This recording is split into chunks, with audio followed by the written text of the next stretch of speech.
오늘도 주께 나와 하나님을 예배하는 우리 모든 성도님들에게 하나님의 크신 은총과 평강이 넘치기를 바랍니다.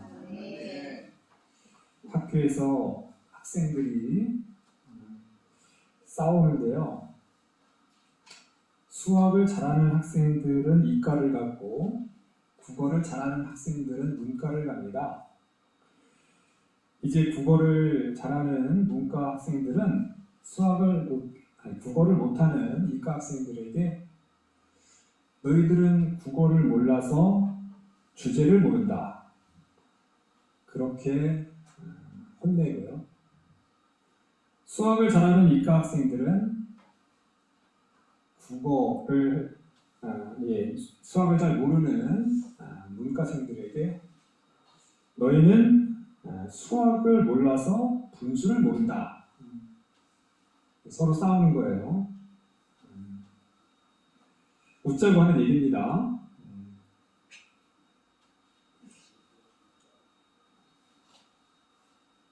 우리가 이 분수를 아는 삶 참 중요하지요. 우리의 형편과 우리의 재정 상태, 수입이나 우리가 이런 걸 계산하고 우리는 삶을 살아야 합니다. 나의 수입이 적은데 너무 많은 것을 써버리고 그렇게 살면은 빚을 지게 되고 개인 파산이 되는 거예요. 아무리 좋은 명품 옷이라 할지라도 그 옷이 나에게 맞지 않는다면 그 옷은 입을 수 없어요. 아무리 싸구려 옷이라 할지라도 내가 편안하고 나에게 잘 맞으면 그게 바로 나에게 명품 옷이에요. 한편으로 이 분수에 맞게 살라라고 하는 말은 이 다른 사람에게 함부로 적용하면 굉장히 자존심 상하는 말이 될 수 있어요. 앞에서 두 학생이 싸웠던 것처럼 이 분수에 맞게 사는 것 그리고 주제에 맞게 사는 것 이것은 우리 스스로가 잘 적용해서 나에게 잘 맞는 삶을 살아야 된다. 다른 사람을 비난하고 다른 사람을 깎아내리는데 함부로 사용하지는 말아야 됩니다. 오늘 말씀이 그런 내용이에요. 고라라고 하는 레위인의 후손. 오늘 1절을 보니까 레위, 증손, 고핫, 그리고 손자 이스라엘 아들이다. 레위, 고핫, 이스라엘, 고라 이렇게 보면 되는 거예요. 그가 루벤 자손 엘리야의 아들 다단, 아비람, 그리고 벨렛의 아들 온. 그러니까 고핫과 레위의 자손 고핫과 루벤 자손 다단, 아비람, 온이 당을 지었다. 그리고 이스라엘 자손 총회에서 택함을 받은 자 250명과 함께 모세를 거슬렀다. 250명이 고라와 일당이 모세에게 항의하러 온 거예요. 여기서 모세와 아론도 레위의 후손이죠. 고핫의 아들에게는 이스라엘이 있고 아므람이 있습니다. 아므람이 첫째고 이스라엘이 둘째예요. 4명의 아들 중에 이 아므람의 아들이 모세와 아론이고요. 이스라엘의 아들이 고라예요. 그러니까 고라는요 모세와 아론의 사촌이에요. 사촌. 똑같은 레위 지파, 똑같은 할아버지, 아버지만 다른 손자들, 사촌지간입니다. 그들이 와서 특별히 모세를 거슬려서 이렇게 말하는 거예요. 3절을 보니까 너희가 분수에 지나도다. 모세에게 말하는 거예요. 너희가 분수에 지나도다. 회중이 다 각각 거룩하고 여호와께서도 그들 중에 계시거늘 너희가 어찌하여 여호와의 총회 위에 스스로 높이느냐. 이스라엘 백성 모두가 하나님의 거룩한 백성들인데, 모두가 다 하나님의 귀한 백성들인데, 왜 너희들만, 모세와 아론 너희들만 지도자가 되느냐? 너희들만 하나님의 말씀을 듣는 사람이냐? 이거 모세는요, 일단은 이스라엘 백성이 다 거룩하다라는 그런 의미에 대해서는 맞는 거예요. 그리고 여기에는 이스라엘 그 회중의 총회에서 택함을 받은 자 250명이 함께 있는 거예요. 이들은 이스라엘 백성들을 대표하는 대표자예요. 모세는요, 일단 이스라엘 백성 모두가 거룩하고 하나님의 제사장의 나라가 된다라는 출애굽기 19장에서 하나님께서 약속하셨던 말씀. 이스라엘 백성 모두가 다 거룩한 백성 맞아요? 그러니까 이 백성들을 대표하는 지도자급의 250명을 앞두고는 모세가 엎드리는 거예요. 모세는 겸손한 사람입니다. 어쨌든 자기를 비난하러 온 거는 맞지만 사실 그 비난의 그 내용에는 옳은 말이 있어요.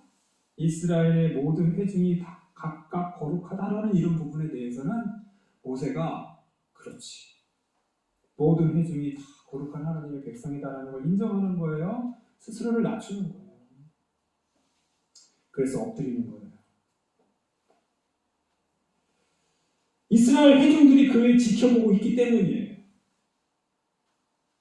지도자는 언제든지 이렇게 자신을 낮출 줄 알아야 돼요. 혹 그것이 비난의 목소리가 될지라도 이스라엘의 대표자들이 항의하기 때문에 모세는 낮추는 거예요. 그러면서 모세는 이렇게 말합니다. 제안을 하는 거예요. 고라와 250명의 그 택함을 받은 지도자들에게 내일 향로를 가지고 와라. 그 향로에 그 분향, 그 불을 붙여갖고 그 여호와의 그 나중에 이제 보면은 그 앞에 두어라. 회막 앞에 놔두면 하나님께서 신호를 통해서 어떤 그 향로를 받을 것인지 알려줄 것이다. 그러니까 모든 백성들도 그거에 호응을 하는 거예요. 그러니까 모세는 이 흥분되어 있는 민중들을 진정시키고 아주 명철하게 과연 누가 하나님께서 택하신 사람인지 우리 한번 대결하자, 이런 방법으로 제안을 하는 거예요. 여기까지는 굉장히 훌륭하지. 그리고 나서 모세는 따로 고라와 그의 일당들, 고라와 그의 일당들에 대해서는 이렇게 말하는 거예요. 7절입니다. 레위 자손들아 너희가 너무 분수에 지나치다. 고라가 레위이잖아요. 레위인들아, 따로 지금 모세는 백성들의 그 항의는 내가 봤대. 고라, 너의 일당, 너희 특별히 레위인들이 여기 많이 들어가 있는 거야. 고라를 중심으로 한 너희 레위인들아, 너희가 너무 분수에 오히려 지나치다라고 그들에게 분명한 책망을 하는 거예요.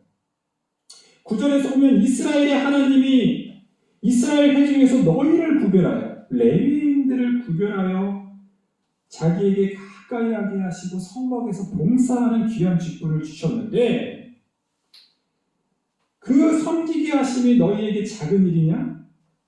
10절 하나님이 너와 내 모든 형제 레위 자손으로 너와 함께 가까이 오게 하셨거늘 너희가 오히려 제사장의 직분을 구하는다. 레위의 그 직분도 하나님 앞에서는 참 거룩하고 하나님께서 특별한 그런 선택받은 직분인데 너희는 제사장의 직분을 못 돼갖고 시기하면서 제사장의 직분이 되고자 하느냐? 이겁니다. 자, 오늘 말씀에서 이 고라의 일당은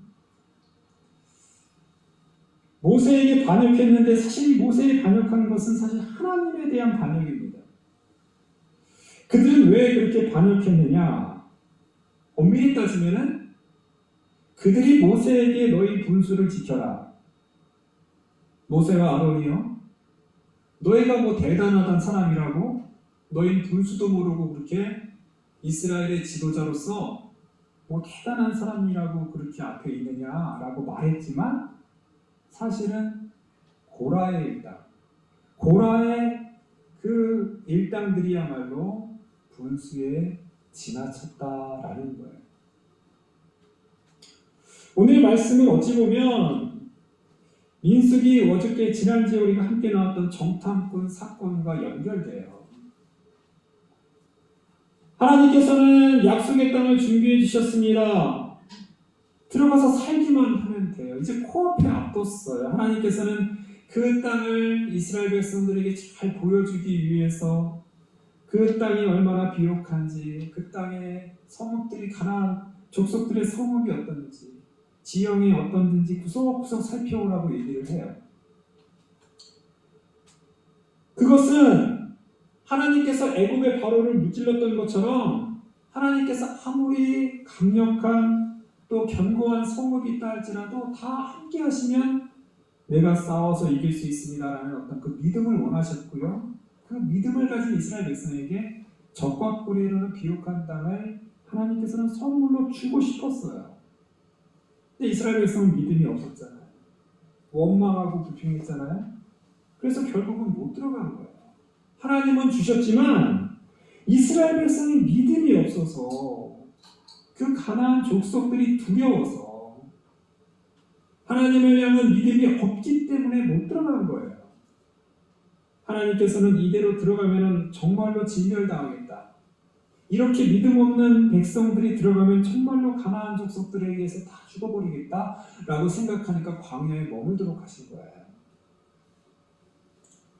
고라와 일당, 그리고 아마 이 백성들은요, 지금 그것에 대한 불평과 원망이 아직 남아있어요. 왜 하나님은 우리를 이곳으로 불러내었고, 왜 젖과 꿀이 흐르는 땅을 들어가지도 못할 거면서 왜 이 광야에서 40년이나 우리를 방황하게 하십니까? 그 이야기를 모세와 아론에게 책임을 지우는 거예요. 당신들이 잘못했다. 당신들이 무언가 우리를 잘못 인도했기 때문에 우리가 이렇게 40년 동안을 광야에서 살아야 된다. 당신들 책임이다. 당신들 자격도 안 되면서 우리를 이끌어온다고 했던 모든 책임을 지금 다 모세와 아론에게 뒤집어 씌우면서 이제 그만해라, 이제 물러나라, 이거예요 사실.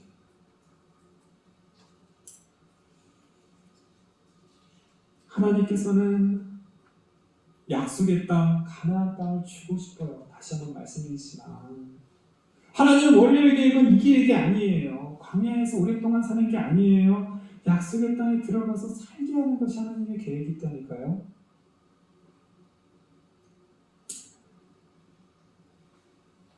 그런데요, 사실 광야에 40년 동안 머무는 것도 나쁜 계획은 아니에요, 하나님. 왜냐하면 그 광야가 그냥 광야가 아니거든요. 하나님께서 함께 하시는 광야예요. 젖과 꿀이 흐르는 이 아니라 만나와 메추라기가 늘 공급되는 땅. 낮에는 구름 기둥으로 이스라엘을 그 뜨거운 햇살로부터 보호해 주시고, 밤에는 불기둥으로 따뜻하고 또 빛으로 환하게 보호해 주시는 안전한 땅이 바로 광야였다는 거예요. 그리고 정말로 물이 없으면 그 반석에서라도 이렇게 샘물을 주시는 땅이 바로 광야라는 거예요. 이 40년 동안은 어떻게 보면 이스라엘 백성들은 더 훈련받을 수 있는 기간이고, 그 40년 동안 하나님을 더 많이 신뢰할 수 있는 그 땅이 광야였어요. 하나님이 광야에서 완전히 버리신 게 아니니까요. 물론 믿음을 가지고 갈렙이나 여호수아처럼 그들은 우리의 밥이다 라고 생각하고 무찌르면 더 훌륭하고 더 좋은 땅이, 그 약속의 땅이 이스라엘 백성에게 하나님을 주실 수도 있어요. 그런데 그런 믿음이 없다면 차라리 광야가 더 그들에게는 좋은 땅이 될 수 있는 거예요. 사실 고라와 이 일당 이들은 착각하고 있어요. 자신들의 어떻게 보면 분수를 모르는 거예요. 자신들의 믿음의 상태를 모르는 거예요. 그들의 믿음이 여호수아와 갈렙처럼 그렇게 차있지 않다면 그냥 광야에서 사는 것이 오히려 그들에게는 안전한 거예요. 자신에게는 그런 믿음이 없으면서 여호수아와 갈렙 같은 믿음은 없으면서 약속의 땅에 들어가고자 하면 안 되는 거예요. 그게 바로 분수입니다. 요즘 복음성가 찬양 중 꽤 지난 찬양이긴 해요. 광야를 지나며라는 찬양이 있어요.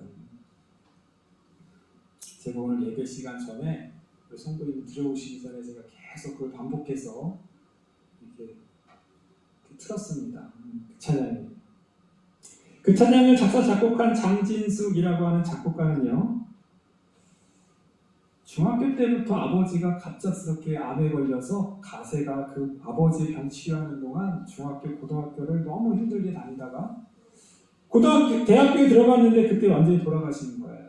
그러니까 집안에 경제활동을 했던 아버지께서 돌아가시니까 갑자기 너무 힘든 삶을 살게 되는 거죠. 학교를 다닐 때에도 버스비가 없어서 그걸 걱정하고 걸어 다니고, 그렇게 너무 어렵고 너무 힘든 광야 같은 그 삶을 살면서 그걸 생각하면서 가사를 쓰고 노래를 만든 거예요. 이제 첫 구절만 보면 이래요. 왜 나를 깊은 어둠 속에 홀로 두시는지, 어두운 밤은 왜 그리 길었는지, 나를 고독하게, 나를 낮아지게, 세상 어디도 기댈 곳이 없게 하셨네. 광야에 서 있네. 주님만 내 도움이 되시고, 주님만 내 빛이 되시는, 주님만 내 친구가 되시는 광야. 주님 손 놓고는 단 하루도 살 수 없는 것, 광야에 서 있네. 광야란 바로 그런 곳입니다. 나를 고독하게 만들고 나를 낮아지게 하는 것이 광야예요. 그리고 주님의 손을 놓고서는 단 한순간도 살아갈 수 없는 곳이 바로 광야예요. 그렇죠.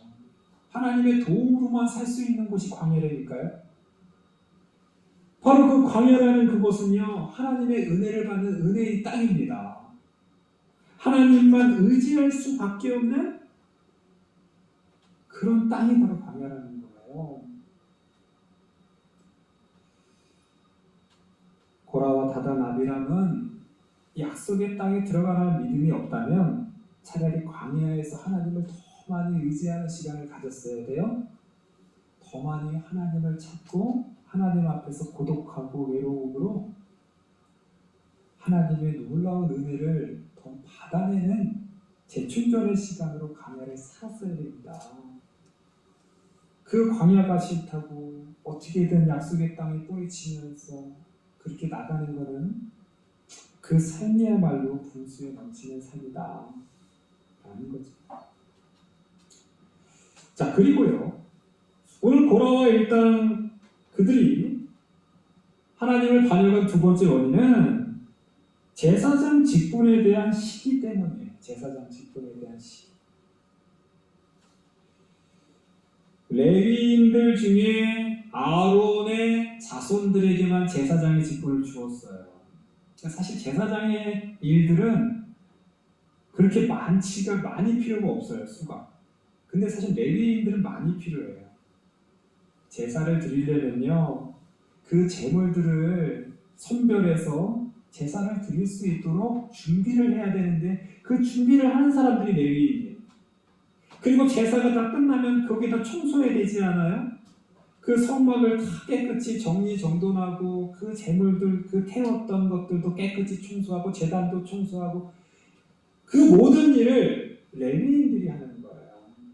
그러니까 제사장은 그냥 앞에서 레위인들이 다 준비해 놓으면 앞에서 회중들 앞에서 짐승들 잡아서 불 피워서 제단을 붙이거나 레위인들이 다 준비하면 그거 가지고 향로에 가서 불 피우고 이렇게 만드는 거고, 어떻게 보면은 레위인들이 뒤에서 보이지 않는 곳에서 고생은 사실 레위인들이 하는 게 맞아요. 제사장은 앞에서 잠깐 하고 나머지 어려운 일들은 다 레위인들이 하는 거예요. 숫자가 워낙 많으니까 레위인들이. 고라와 그의 레위인들은 불만인 거예요. 왜 아론만 제사장이 되어서 이스라엘 백성들이 보는 그 멋진 일, 복장부터 다르잖아요. 제사장들 복장부터 다르잖아요. 깨끗한 세마포 복장 입고 그렇게 제사하는 일, 우리는 뒤에서 백성들이 아무도 알아주지 않고 제사 끝나면 다 돌아가 버리고 나머지 뒷정면에 허드렛 일 같은 거는 왜 우리가 다 하는데 왜 너희들만 하느냐? 사실 이겁니다. 하나님께서 우리에게 맡겨주신 일은 모두가 귀합니다. 할렐루야.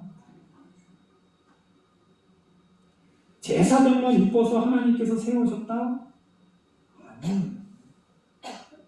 하나님께서 그 레위인이라는 그 성막에서 일할 수 있는 그 직분을 주셨다는 그 자체가 분명히 말하잖아요. 너희에게 작은 일이겠느냐. 레위인들아. 일단 너희들이 하나님의 선택을 받은 자들이야. 하나님의 거룩한 성막에서 일할 수 있는 특권. 너희들에게는 아무것도 허락되지 않고 여기서만 전념할 수 있는 하나님을 가까이 모실 수 있는 직분. 그게 작은 일이겠느냐.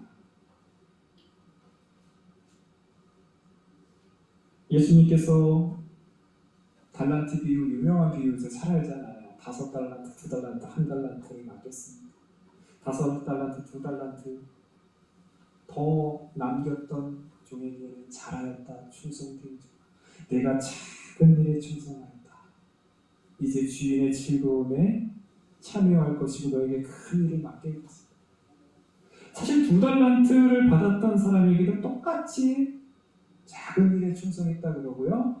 5달란트를 받았던 사람들에게도 똑같이 작은 일에 충성했다고 얘기를 해요. 하나님 앞에서는 다 작은 일이에요.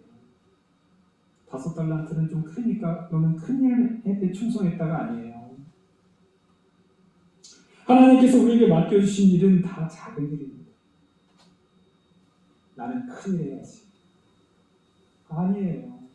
하나님은 우리에게 작은 일에 맡기셨습니다. 그리고 그 작은 일에 불평하지 않고 감사하는 자들을 하나님께서는 찾으십니다. 1달란트를 맡겼던 종은 땅속에 묻었어요. 이 악하고 게으른 종아라고 하나님께서 책망하셨잖아요. 1달란트가 적습니까? 노동자의 6,000일 정도의 품삯이에요. 하루에 10만 원으로 따져봐도 6억이나 되는 돈이에요. 그게 1달란트의 값어치예요. 6억이 좋습니까? 하나님께서 우리에게 주신 귀한 직분, 은사, 재능은 다 귀한 겁니다. 겸손히 누가 알아주든 누가 알아주지 않던 숨겨진 곳에서 봉사하는 그들을 하나님께서는 찾으십니다.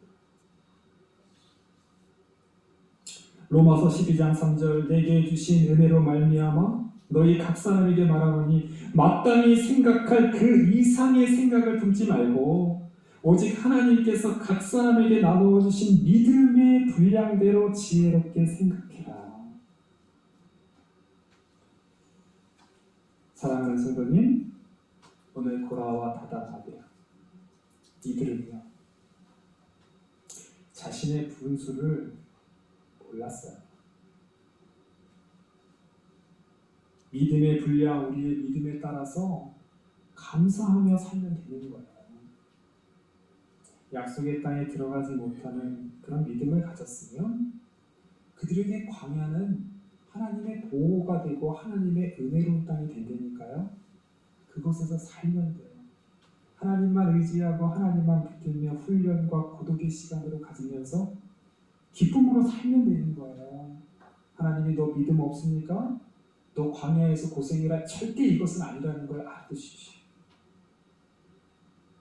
또한 고라와 다단 아비람 그들은 시기했어요. 자신의 직분보다 그 제사장의 직분에 대한 시기와 질투에서 반역했습니다. 하나님은 우리에게 주신 귀한 직분, 우리의 은사, 다 소중한 직분입니다. 우리는 그 직분에 충성하고 남들이 알아주던 사람들에게 보이지 않는 곳에서 일을 한다고 원망하는 것이 아니라 감사합니다. 하나님 나를 주님의 귀한 자녀로 삼아주시고 백성 삼아주시고 주님의 귀한 일에 참여하는 일꾼 삼아주셔서 감사합니다. 겸손함으로 우리 하나님의 귀한 일들에 충성 봉사하는 저와 여러분 되기를 간절히 바랍니다. 기도하겠습니다.